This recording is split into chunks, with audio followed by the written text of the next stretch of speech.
Hello friends, ಎಲ್ಲರೂ ಅಂಚೆ ಇಲಾಖೆ ಅಪ್ಲಿಕೇಶನ್ ಹಾಕಿದಿರಿ ಅಂತ ಅನ್ಕೋತೀನಿ. ಆಲ್ರೆಡಿ 14ನೇ ತಾರೀಕಿಗೆ ಮುಗೀತು. ಬಟ್ ಇನ್ನೂ ಯಾರು ಹಾಕಿಲ್ಲ ಅವರು ತಲೆ ಕೆಡಿಸ್ಬೇಡ್ರಿ, ಮುಂದಿನ ಸಲ ಹಾಕೋವಂತ್ರಿ. ಯಾಕಂದರೆ ಅಪ್ಲಿಕೇಶನ್ ಮುಗಿದಿದೆ. ನೀವೇನಾದರೂ ಅಪ್ಲಿಕೇಶನ್ ಸಲ್ಲಿಸಿದರೆ ಅವರಿಗೆ ಮಾತ್ರ ಈ ವಿಡಿಯೋ ಇರ್ತದೆ. ಅಪ್ಲಿಕೇಶನ್ ಏನಾದರೂ ಸಲ್ಲಿಸಿಲ್ಲ, ಸೊ ಇಲ್ಲಿಗೆ ಎಂಡ್ ಮಾಡಿ ಹೋಗ್ಬೋದು. ಯಾಕಂದರೆ ಅಪ್ಲಿಕೇಶನ್ ಡೇಟ್ ಕೂಡ ಮುಗಿದಿದೆ. ಆಮೇಲೆ ಇನ್ನು ಸ್ವಲ್ಪ ನಿಮ್ಮ ಕರೆಕ್ಷನ್ ಡೇಟು 7-8ನೇ ತಾರೀಕಿಗೆ ಇರ್ತದೆ. ಯಾರ್ಯಾರು ತಪ್ಪಾಗಿದೆ ನೋಡಿ ಅಲ್ಲಿ ಹೋಗಿಬಿಟ್ಟು ನೀವು ಕರೆಕ್ಷನ್ ಮಾಡ್ಕೋಬೋದಾಗಿರ್ತದೆ 7-8ನೇ ತಾರೀಕು. ಓಕೆ, ಹಾಗಿದ್ರೆ ಇವತ್ತು ನಾವೇನು ನೋಡೋಣ ಅಂತಂದರೆ 55, 65, 70, 75 ಯಾರ್ಯಾರೆಲ್ಲ ಅರ್ಜಿ ಸಲ್ಲಿಸಿರ್ತೀರ ನೋಡೋಣ ಅಂತ.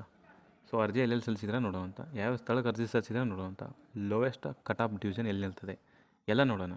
ಓಕೆ, ಅದಕ್ಕಿಂತ ಮುಂಚೆ ಯಾರಾದರೂ ನಮ್ಮ ಚಾನಲ್ಗೆ ಸಬ್ಸ್ಕ್ರೈಬ್ ಮಾಡ್ಕೊಂಡಿಲ್ಲ ಅಂತಂದರೆ ಸೊ ಸಬ್ಸ್ಕ್ರೈಬ್ ಮಾಡ್ಕೊಳ್ಳಿ. ಇದು ಫ್ರೀ ಇರ್ತದೆ. ಸೊ ಸಬ್ಸ್ಕ್ರೈಬ್ ಮಾಡ್ಕೊಳ್ಳಿಲ್ಲ ಅಂದರೆ ಮಿಸ್ ಮಾಡ್ಕೊತೀರ ಕೆಲವೊಂದಿಷ್ಟು ಕಾಂಟೆಂಟನ್ನು. ಓಕೆ, ಬನ್ನಿ ಇವಾಗ ಸ್ಟಾರ್ಟ್ ಮಾಡೋಣ. ಸೊ ಅಂಚೆ ಇಲಾಖೆ ಕಟಾಪ್ ಬಗ್ಗೆ ಹೇಳಬೇಕಂತಂದರೆ ನಿಮಗೆ ತುಂಬ ಕಡಿಮೆ ಕಟಾಪ್ ನಿಲ್ತದೆ. ಒಂದು 5 ಪ್ಲೇಸಲ್ಲಿ ಕಡಿಮೆ ಕಟಾಪ್ ನಿಂತಿದೆ ಹೋದ ವರ್ಷ ಅತಿ ಕಡಿಮೆ ಕಟಾಪ್ ನಿಂತಿದೆ. ಓಕೆ, ಎಲ್ಲೆಲ್ಲಿ ಅಂತ ತಿಳಿಸ್ಕೊಡ್ತೀನಿ. ಅಲ್ಲಿ ನೀವೇನಾದರೂ ಅಪ್ಲಿಕೇಶನ್ ಸಲ್ಲಿಸಿದರೆ, ಸೊ ಅರ್ಜಿ ನೀವೇನಾದರೂ ಅಲ್ಲಿ ಸಲ್ಲಿಸಿದ್ರೆ ನೀವು ಸೇಫ್ ಆಗಿರ್ತೀರ. ಬಟ್ ನೀವು ಅಲ್ಲಿ ಬಿಟ್ಟು ಬೇರೆ ಕಡೆ ಸಲ್ಲಿಸಿದರೆ ಸೊ ಹೇಳೋಕ್ಕಾಗಲ್ಲ, 50% ಆಗ್ತದೆ. ಓಕೆ, ಹಾಗಿದ್ರೆ ನೋಡೋಣ ಇವಾಗ ಅದು ಯಾವ್ಯಾವ ಸ್ಥಳ ಅಂತೇಳಿ. ಒಂದು ನಂಜನಗೂಡು, 2 ಬೆಂಗಳೂರು ಡಿವಿಷನ್ಗೆ ಯಾವತ್ತಿದ್ರೂ ಕಮ್ಮಿ ನಿಲ್ತದೆ. ಬೆಂಗಳೂರು, ನಂಜನಗೂಡು, ಆಮೇಲೆ ದಾವಣಗೆರೆ ಆದಮೇಲೆ ಶಿವಮೊಗ್ಗ ಆದಮೇಲೆ ಧಾರವಾಡ. ಇವೆಲ್ಲ ಏನಿದಾವಲ್ಲ ಇವೊಂದು 5 ಈ 5 ಪ್ಲೇಸಲ್ಲಿ ಹೋದ ವರ್ಷ ಅತಿ ಕಡಿಮೆ ಕಟಾಪ್ ನಿಂತಿದೆ. 6 ಏನಂತಂದರೆ ಲಿಸ್ಟಲ್ಲಿ ಕೂಡ ಸೆಲೆಕ್ಟ್ ಆಗಿದ್ದಾವೆ ಅತಿ ಕಮ್ಮಿಯಲ್ಲಿ. ಬಟ್ ಈ ಸತಿ ಏನಂತಂದರೆ ಹೊಸದೊಂದು ಮಾಡ್ತಿದ್ದಾರೆ, 7ನೇ ಲಿಸ್ಟನ್ನು ಬಿಡುವಂತಹ ಯೋಚನೆಯಲ್ಲಿದ್ದಾರೆ. ಈ ಸತಿ 7ನೇ ಲಿಸ್ಟ್ ಬಂದರೆ ಯಾರ್ಯಾರ್ದೆಲ್ಲ ಸೆಲೆಕ್ಟ್ ಆಗ್ತದೆ ಅಂತಂದರೆ, ನೀವು ಅಪ್ಲಿಕೇಶನ್ ಹಾಕೋರು ಮೊದಲೇ ಮಾತು ಹೇಳಬೇಕಂದ್ರೆ ಇಷ್ಟಿದ್ದವರು ಅಪ್ಲಿಕೇಶನ್ ಹಾಕಬಾರ್ದು. ಮಿನಿಮಮ್ ಎಷ್ಟಿರಬೇಕು ಅಂತಂದರೆ 75% ಮೇಲಿದ್ದವರು ಅಪ್ಲಿಕೇಶನ್ ಹಾಕಬೇಕು.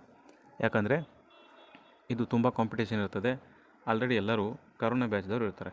ಸೊ ಗೊತ್ತಲ್ಲ ನಿಮಗೆ, ಕರೋನಾ ಬ್ಯಾಚ್ದವರು ಅವ್ರು ಎಷ್ಟು ಮಾಡಿರ್ತಾರೆ, 97 to 100 ಮಾಡಿರ್ತಾರೆ. ಓಕೆ, 97 to 100 ಮಾಡಿರ್ತಾರೆ. ಸೊ ಫಸ್ಟ್ ಲಿಸ್ಟಲ್ಲಿರೋರೆಲ್ಲರೂ ಕರೋನಾ ಬ್ಯಾಚ್ದವ್ರೆ. ಸೆಕೆಂಡ್ ಲಿಸ್ಟ್ ಅವರು ಸ್ವಲ್ಪ ಕಷ್ಟಪಟ್ಟು ಬಿಟ್ಟು ಮೇಲೆಗಡೆ ಬಂದಿರ್ತಿರಲ್ಲ, ಒಂದು 95+ ಮಾಡಿರ್ತಿರಲ್ಲ, ಅವ್ರದ್ದು ಸೆಕೆಂಡ್ ಲಿಸ್ಟಲ್ಲಿ. ಸೊ ತರ್ಡ್ ಲಿಸ್ಟಲ್ಲಿ 90 ಮೇಲಿದ್ದವರು, ಕೆಲವೊಂದು ರಿಸರ್ವೇಷನ್ ಇತ್ತಪ್ಪ ಅಂದರೆ 90 ಮೇಲ್ಗಡೆ ಇದ್ದವರು ಸೆಲೆಕ್ಟ್ ಆಗ್ತೀರ.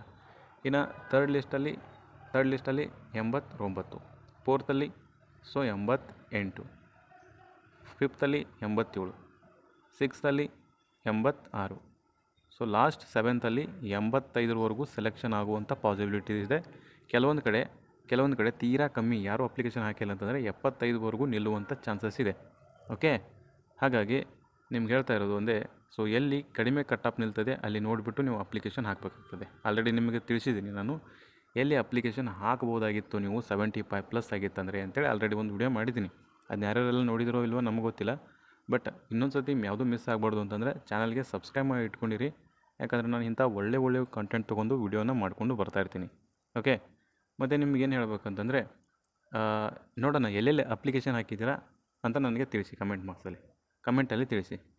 ನಂದು ಎಲ್ಲಿ ಅಪ್ಲಿಕೇಶನ್ ಹಾಕಿದೆ ಅಂದರೆ ನಾನು ಶಿವಮೊಗ್ಗ ಹಾಕಿದ್ದೇನೆ, ನಂದು ಪರ್ಸೆಂಟೇಜ್ ಎಷ್ಟಾಗಿದೆ, ಮುಂದೆ ಹಿಂಗೆ ಈ ಥರ ಪರ್ಸೆಂಟೇಜ್ ಬರೀಬೇಕು. ಓಕೆ, ನನಗೆ ಗೊತ್ತಾಗ್ತದೆ, ನಾನು ನೋಡ್ತೀನಿ, ನಿಮಗಲ್ಲೇ ರಿಪ್ಲೈ ಕೂಡ ಕೊಡ್ತೀನಿ. ಎಲ್ಲರಿಗೂ ಕೂಡ ಗೊತ್ತಾಗಲಿ ಯಾರ್ಯಾರು ಎಲ್ಲೆಲ್ಲಿ ಹಾಕಿದ್ದಾರೆ ಅಂತೇಳಿ ನೀವು ತಿಳ್ಕೊಳ್ಳಿ. ಸೊ ಎಲ್ಲೆಲ್ಲಿ ಹಾಕಿದ್ದಾರೆ, ಯಾರ್ಯಾರು ಕಮ್ಮಿ ಕಡೆ ಹಾಕಿದ್ದಾರೆ, ಯಾರ್ಯಾರು ಎಲ್ಲಿಯೂ ಹಾಕೇ ಇಲ್ಲ ಅಲ್ಲಿ ನಿಮಗೆ ಗೊತ್ತಾಗಲಿ. ಓಕೆ, ಅದು ನಾನು ನೋಡ್ತಿರ್ತೀನಿ ನಿಮಗೆ, ಸೊ ಕಮೆಂಟ್ ಮಾಡೋಕ್ಕೆ ಸಾಧ್ಯವಾಗಬೇಕು. ಸೊ ಇದಿಷ್ಟು ಇವತ್ತಿನ ಈ ಇನ್ಫಾರ್ಮೇಷನ್ ಆಗಿತ್ತು. ಎಲ್ಲಿ ಅಪ್ಲಿಕೇಶನ್ ಹಾಕಿದ್ದೀರಾ ನೀವು ನೋಡಬೇಕಾಗಿತ್ತು. ಸೊ 5 ಕಡೆ ಕಟಾಪ್ ಹೇಳಿದ್ದೀನಿ, ಅಲ್ಲಿ ಕಮ್ಮಿ ನಿಲ್ತವೆ, ಅಲ್ಲಿ ಹಾಕಿದರೆ ನೀವು ಸೇಫ್ ಆಗಿರ್ತೀರ. ಸೊ ಇದಿಷ್ಟು ಇವತ್ತಿನ ವಿಡಿಯೋ ಆಗಿತ್ತು. ಸಬ್ಸ್ಕ್ರೈಬ್ ಮಾಡ್ಕೊಳ್ಳಿ. ನಿಮಗೇನಾದರೂ ಈ ವಿಡಿಯೋ ಹೆಲ್ಪ್ ಆಗಿತ್ತಂದರೆ ಒಂದು ಲೈಕ್ ಕೊಡಿ. Okay, thank you.